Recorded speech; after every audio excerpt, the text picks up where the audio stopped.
ठाणे शहरातील वर्तकनगर येथे गेल्या 10 वर्षांपासून दिवाळीनिमित्त मुलांनी यावर्षी माहुली किल्ल्याची प्रतिकृती साकारलेली आहे। ऐतिहासिक किल्ला ठाणे जिल्ह्यातील भिवंडी तालुक्यातील शहापूर आसनगाव रस्त्यावर आहे।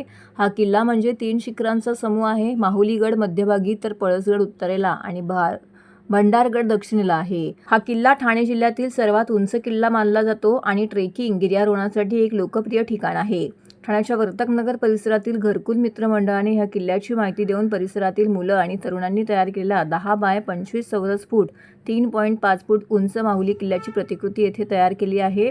या किल्ल्याचा इतिहास 15व्या शतकापासून सुरू आहे। सुरुवातीला तो मुघलांच्या ताब्यात होता आणि नंतर निजामशहांच्या ताब्यात आला। 1658 मध्ये छत्रपती शिवाजी महाराजांनी तो मुघलांकडून जिंकला, परंतु पुरंदरच्या तहानुसार तो परत करण्यात आला। 1670 मध्ये शिवाजी महाराजांनी तो परत मिळवण्याचा प्रयत्न केला, परंतु तो अयशस्वी झाला, ज्यामुळे अनेक मराठा सैनिक मृत्युमुखी पडले। अखेर 1670 मध्ये मोरोपंत पिंगळे यांनी किल्ला जिंकला आणि तो स्वराज्यात समाविष्ट करण्यात आला। हा किल्ला 1817 पर्यंत शिवाजींच्या वंशजांच्या ताब्यात राहिला आणि नंतर ब्रिटिशांच्या ताब्यात आला। या किल्ल्याचा आणखी एक इतिहास आहे। असं म्हटलं जातं की राजमाता जिजाऊ गर्भावस्थेत असताना काही दिवस इथे राहिल्या होत्या। याविषयीची अधिक माहिती स्थानिक रहिवासी मनश्री बर्डे आणि मंदार बर्डे यांनी दिली आहे।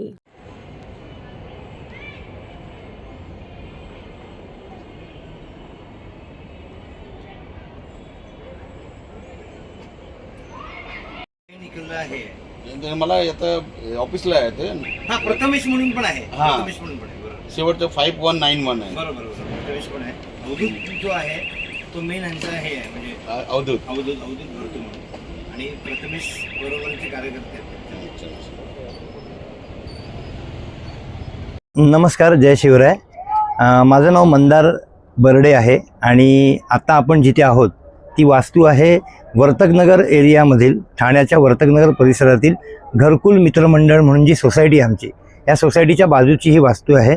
आणि या ठिकाणी आपण पाहत आहात की माझ्या मागे जो किल्ला बनवलेला आहे तो आमच्या सोसायटीतल्या बालकलाकारांनी जवळजवळ 8 ते 10 जण आहेत। हे 10वं वर्ष आहे। मला सांगायला खूप प्राऊड फील होतो। आमचा नॉर्मल सपोर्ट त्यांना असतो, पण त्या बालकलाकारांनी यावर्षी माहुलीगड या गडाची निर्मिती इथे केलेली आहे, प्रतिकृती उभारण्याचा प्रयत्न केलेला आहे। आणि मला खूप अभिमान वाटतो की प्रत्येक वर्षी काहीतरी नवीन नवीन साकारण्याचा प्रयत्न करते ती आमची घरकुल सोसायटी आणि त्याचे हे बालकलाकार। तर हा माहुलीगड इथे आपण पाहू शकता माझ्या मागे।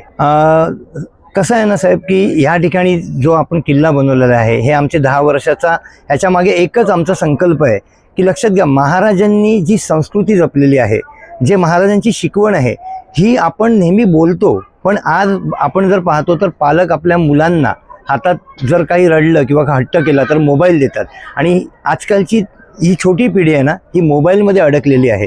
आमचं काय म्हणणं आहे की तुम्ही इथे या, आमच्या मंडळाला तुम्ही सपोर्ट करा, तुम्ही ह्या गोष्टींमध्ये या आणि महाराजांची संस्कृती जी आहे ना ती जपण्याचा प्रयत्न करा, ती वाढवण्याचा प्रयत्न करा। कारण शिवराय नसते तर कदाचित आज आपण इथे नसतो, असं मला अगदी ठामपणे म्हणायचं आहे। त्यांच्या काही शिकवणी आणि त्यांच्याचं स्वराज्य ही माझी श्रींची इच्छा, ही जे त्यांचं महत्त्वाचं वाक्य होतं, हे आज कुठेतरी लुप्त होत चाललं आहे। आमचा एकच संकल्पना आहे, आमचा एकच प्रमुख उद्देश आहे की लहान मुलांना ह्याची शिकवण मिळावी आणि कुठेतरी त्यांच्या मनात ती रुजत जावी आणि त्याचं पालन व्हावं, इतकंच आमची इच्छा आहे। तर नमस्कार, जय शिवराय। माझं नाव मनश्री बर्डे। तर घरकुल मित्रमंडळमधून आम्ही तुमचं स्वागत करतो। तर यावर्षी आम्ही माहुली हा किल्ला बनवला आहे। आमची घरकुल मित्रमंडळाची संकल्पना हीच असते की जे दुर्लक्षित किल्ले आहेत, आपल्या महाराजांचे 350हून जास्त अधिक किल्ले आहेत, पण जे दुर्लक्षित झालेत सध्याच्या परिस्थितीमध्ये, ते आम्ही दाखवायचा प्रयत्न केलेला आहे। सो यावर्षी आम्ही माहुली हा गड बनवला आहे, जसं तुम्ही बघू शकता मागे। ह्याचा मागचा उद्देश असाच आहे की तुम्ही बघाल तर लहान मुलांना तुम्ही आजही विचाराल तर त्यांना मोजकेच गड किल्ले माहिती असतील, की नॉर्मल ते बोलतील की प्रतापगड, सिंहगड, रायगड असेच गड त्यांना माहिती असतील।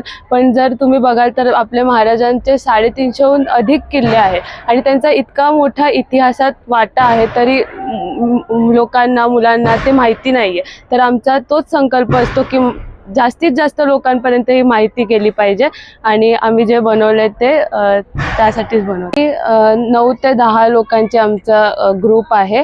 त्यात पण आमच्यात 2-3 लोकच आम्ही कॉलेज आणि स्कूलमध्ये आहेत, बाकी सगळे वर्किंग ऑफिस वगैरे करतो. तर आम्ही हा किल्ला एका आठवड्यात, म्हणजे तुम्ही म्हणू शकता की रात्रीतच बनवला आहे, कारण की सगळे ऑफिसला जाऊन यायचे, मग आम्हाला फक्त रात्रीचाच वेळ मिळायचा. तर आम्ही तसं मॅनेज करून एका आठवड्यात करायचा प्रयत्न केला आहे. म्हणजे आता रिसेंटली 2 दिवस पाऊस पडलाच, तर तेच झालं की या बाजूने वगैरे पाण्याचा थोडासा प्रॉब्लेम झाला, पण तरी तुम्ही बघू शकता तर आम्ही मंडप वगैरे पण घातला आहे यावर्षी. तर आमचं तेच होतं की पाऊस जरी आला तरी आपण थोडं तयारीत राहूच. तर जरी पाऊस आला तरी आम्ही आमचा प्रयत्न काही बाजूला ठेवले नाही.